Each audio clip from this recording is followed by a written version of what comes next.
El presente simple.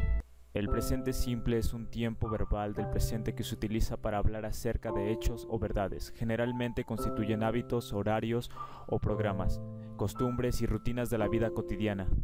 En pocas palabras, el presente simple generalmente es usado para actividades diarias. A continuación veremos unos ejemplos del presente simple, no sin antes presentar su estructura básica y unas cuantas reglas.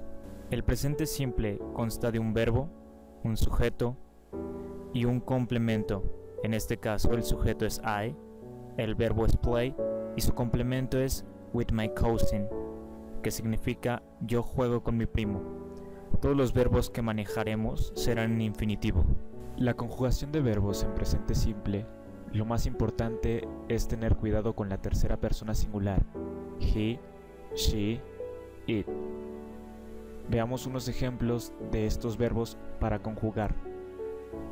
Como se observa, hay reglas para la conjugación de verbos en tercera persona singular, como la regla general de que se añade una S al final del verbo, pero hay algunas excepciones. Regla número 1.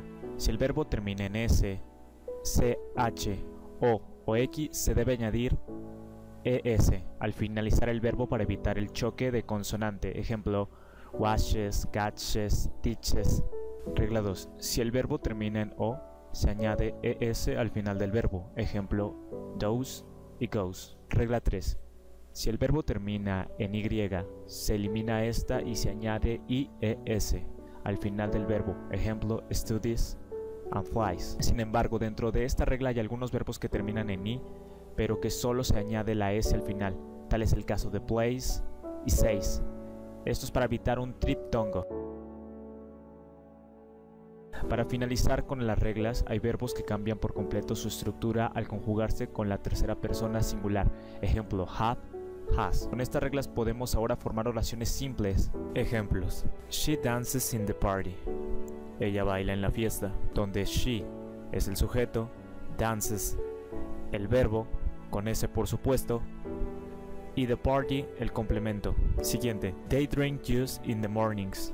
Ellos toman jugo en las mañanas, donde they es el sujeto en plural y drink es el verbo y juice in the mornings es el complemento. We study for the quiz. Nosotros estudiamos para el examen.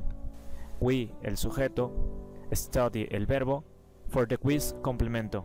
Ahora un ejemplo de has, have. Carla has a dog and a cat. Carla tiene un perro y un gato. Donde el sujeto es Carla, el verbo es has o have, que cambió a has, y a dog and cat es el complemento. It plays in my living room. Este juega en la sala. No se nos olvide que it es un sujeto de tercera persona en singular. Por lo tanto, al verbo play se le agrega una S, plays. Y el complemento obviamente in my living room. Lo siguiente que veremos será el presente simple en su forma negativa. Las formas negativas de los verbos en presente en inglés se forman mediante el verbo auxiliar to más el adverbio not. En realidad todas las formas menos la tercera persona singular usan la fórmula do not. La fórmula de la tercera persona en singular usa la fórmula does not. Algunos ejemplos serían I do not sing. No canto, donde I es el sujeto, do es el verbo auxiliar y not es el adverbio. Sing es el verbo. Un ejemplo de la tercera persona singular sería she does not sing, donde she es el sujeto, does es el verbo auxiliar y not es el adverbio, sing es el verbo. Ella no canta.